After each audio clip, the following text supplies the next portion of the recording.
नमस्कार साथियों। 10 नवंबर को यहां जहां हम बैठे इसके बहुत पास, प्रधानमंत्री के घर के बहुत पास, पार्लियामेंट के बहुत पास, राष्ट्रपति भवन के बहुत पास एक विस्फोट हुआ। लाल किले के पास देश की राजधानी में विस्फोट हुआ और इस विस्फोट में अब तक 13 लोगों की जान जा चुकी। मैं इसको विस्फोट कह रहा हूं। आतंकी हमला कहने में सरकार ने 48 घंटे लगाए, तो मैं भी थोड़ी देर बाद उस पर आता हूं।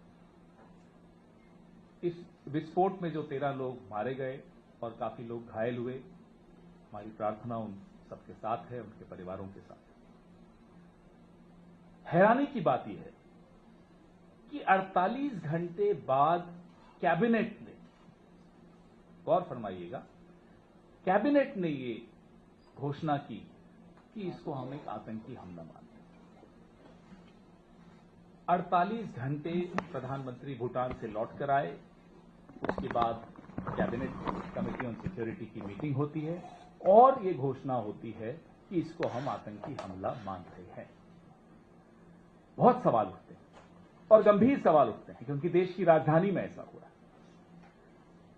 आप सबको याद होगा, इतना बड़ा हमला देश की राजधानी में 2001 में हुआ था, संसद के ऊपर। अटल बिहारी वाजपेयी जी प्रधानमंत्री थे। आप सब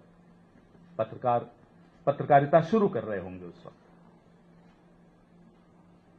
बहुत हैरानी की बात यह है और सवाल यह उठता है कि इतनी इंटेलिजेंस, इतनी सुरक्षा एजेंसियां, ऊपर डोवल साहब, अमित शाह साहब, इतने लोग बैठे हैं, पैनी नजर बताते हैं कि हम पैनी नजर से देख रहे हैं।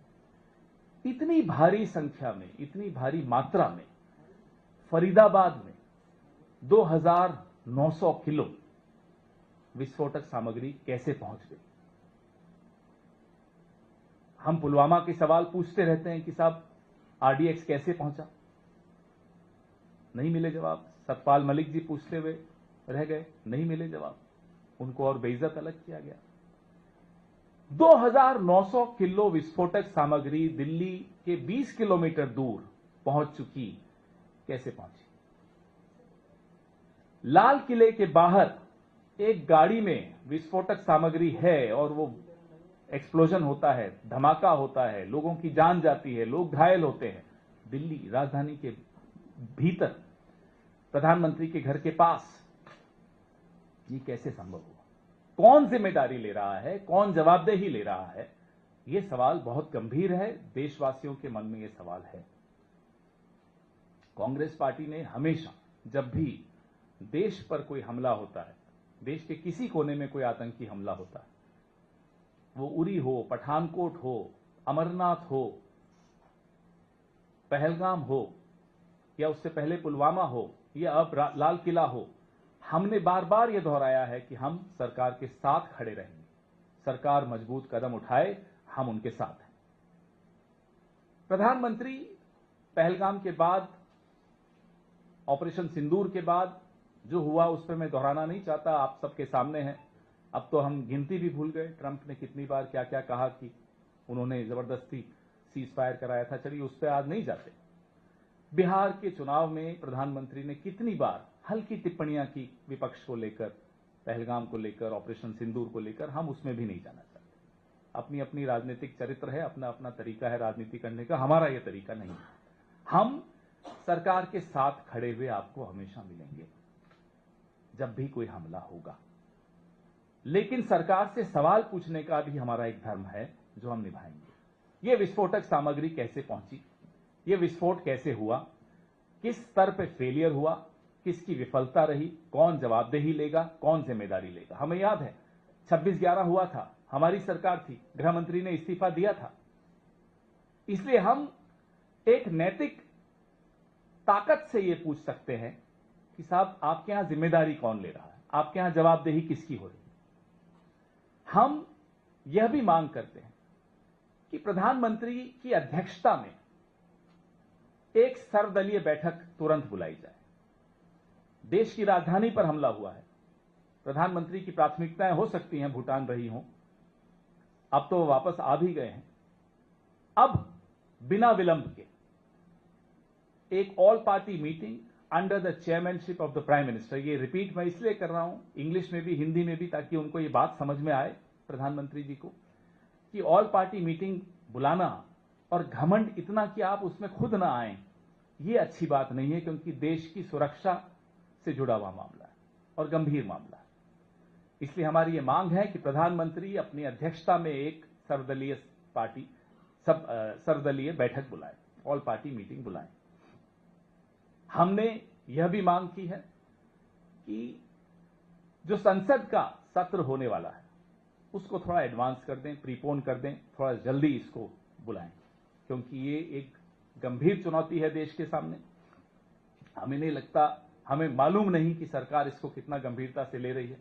कोई इसके सबूत तो नहीं मिल रहे कि सरकार इसको बहुत गंभीरता से ले रही है।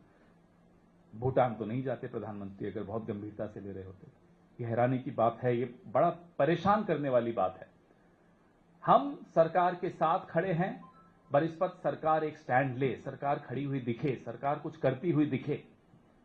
इसलिए हमारी ये मांग है कि आप ऑल पार्टी मीटिंग बुलाइए, आप संसद के सत्र को थोड़ा जल्दी कराइए, और ऑपरेशन सिंदूर के दौरान पहलगाम के बाद प्रधानमंत्री ने कहा था, सरकार ने कहा था कि एक न्यू नॉर्मल डॉक्ट्रिन है।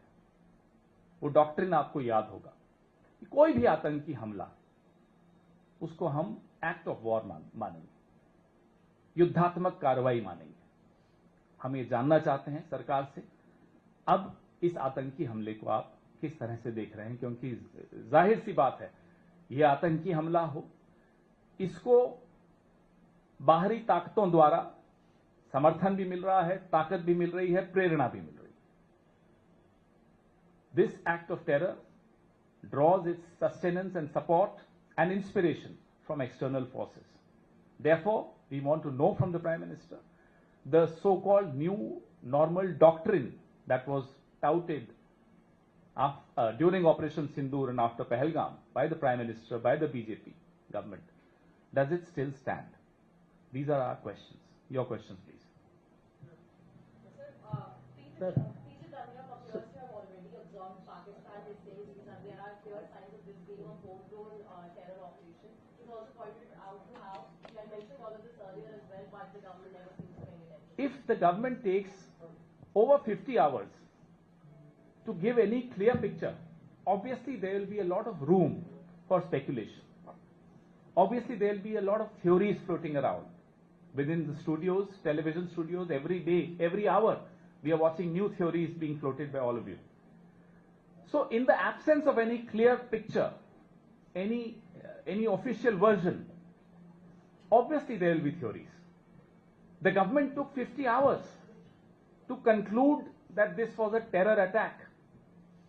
There were speculations, there were theories being touted. Somebody said it was a CNG blast, somebody said it was something else. So, for any responsible government, you should not leave any room for any speculation from any quarter. That's how a responsible government acts. पवन जी, ये जो जांच पड़ताल चल रही है, पवन जी इधर, ये जो जांच पड़ताल चल रही है, अभी तक जिस तरीके से जांच आगे बढ़ी है, नए नए खुलासे हो रहे हैं, एनआईए की जांच चल रही है और एक पारदर्शी तरीके से जांच हो रही है, एक पेशेवर तरीके से जांच हो रही है। कल जो बयान आया, जीरो टॉलरेंस आतंकवाद के खिलाफ सरकार की रहेगी, सरकार ने साफ किया ये एक जघन्य आतंकवादी हमला, ये भी माना है। तो तस्वीर तो साफ हो रही है, लेकिन जांच पूरी होने तक क्या ये इंतजार करना चाहिए कि कौन दोषी है कौन नहीं, इसमें स्लीपर सेल है या फिर सीमा पार आतंकवाद से इसका लिंक जुड़ा है, पाकिस्तान से इसका आप जो सलाह दे रहे हैं सही दे रहे हैं, गलत व्यक्ति को दे रहे हैं। ये सलाह आपको टीवी चैनल्स को देनी चाहिए, ये सलाह आपको बीजेपी के जो सोशल मीडिया हैंडल्स हैं उनको देनी चाहिए, ये सलाह आपको तमाम राइट विंग इन्फ्लुएंसर्स को देनी चाहिए। Don't jump to conclusions. और कंक्लूजन्स पे जंप दो हालातों में लोग करते हैं। एक, जब कोई स्पष्ट पिक्चर सामने नहीं रखी जाती, सरकारी वर्जन सामने नहीं आता, तो जाहिर सी बात है अलग अलग थ्योरीज आती हैं। दूसरा, जानबूझकर किया जाता है, जो कि राइट विंग इन्फ्लुएंसर्स आपके कर रहे हैं, लगातार वैमनस्य पैदा करने का पूरा प्रयास हो रहा है। आपकी बात बिल्कुल सही है, लेकिन ये पास ही में है बीजेपी का हेडक्वार्टर, वहां जाकर कहिए।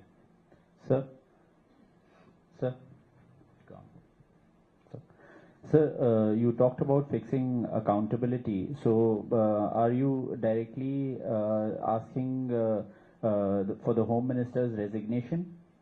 Who's responsible for internal security? To the best of my knowledge, it is the Home Minister. Of course, he was busy campaigning in Bihar. We understand that. We understand his priorities. Like his boss's priorities are Bhutan more than Delhi. We understand that he was busy covering CCTV cameras of hotels where he was staying to do some strange meetings. But the responsibility of internal security lies solely with the Home Minister of India.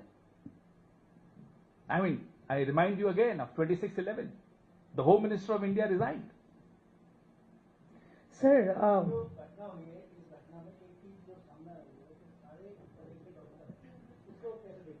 भाई, जब तक सामने आधिकारिक रूप से सब कुछ सामने नहीं आता, मैं टिप्पणी करूं एक राजनीतिक दल की तरफ से, आप टिप्पणी करें एक मीडिया की तरफ से, मुझे लगता है वो स्पेकुलेशन होगी। आधिकारिक रूप से जो सामने आएगा, आपने देखा हमने भी प्रेस वार्ता करने में 2 दिन लगाए, क्योंकि आधिकारिक रूप में ये कहा ही नहीं जा रहा था कि ये टेरर अटैक है। कल रात को कहा टेरर अटैक है, तो आज हम आपके सामने आए हैं। तो एक जिम्मेदार राजनीतिक दल और एक जिम्मेदार नागरिक होने की तरह हम किसी भी थ्योरी पर नहीं टिप्पणी करेंगे, किसी अनुमान पर टिप्पणी नहीं करेंगे। आधिकारिक रूप से जो आएगा उस पर टिप्पणी करेंगे। पवन खेरा sir, Urvashi Khona this side from Zee Media. Sir, आपने पी चिदम्बरम पे बात की, उनके स्टेटमेंट पे उनका ट्वीट ये भी कहता है कि किस तरह से एजुकेटेड जो लोग थे, इंडियन सिटीजन्स थे, और वो किस तरह से टेररिस्ट टर्न आउट हुए। आप इसको किस तरह से देखते हैं? Again underlining the home grown terrorist that he is talking about. You want to me to respond in Hindi Hindi.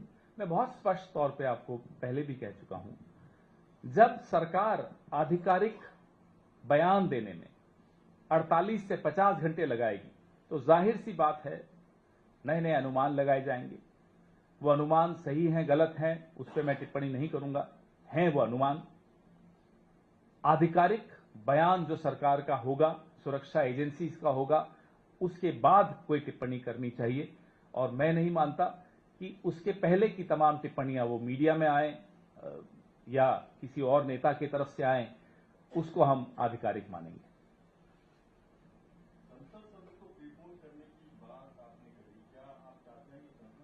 सत्र के दौरान इस पर चर्चा हो? जाहिर सी बात है, ये एक बहुत बड़ी और बहुत गंभीर चुनौती है जो देश की राजधानी में आतंकी हमला हो, उसको हल्के में नहीं लिया जा सकता। पूरा देश देख रहा है, देश की सरकार की तरफ, देश के मीडिया की तरफ, देश के विपक्ष की तरफ, देश की संसद की तरफ। तो इसलिए संसद की एक जिम्मेदारी बनती है कि इस पर गहन चर्चा हो। चर्चा के पश्चात देश को हम विश्वास में लेकर उन्हें बताएं कि हम सब एक आवाज में आतंक के खिलाफ लड़ने को तैयार हैं।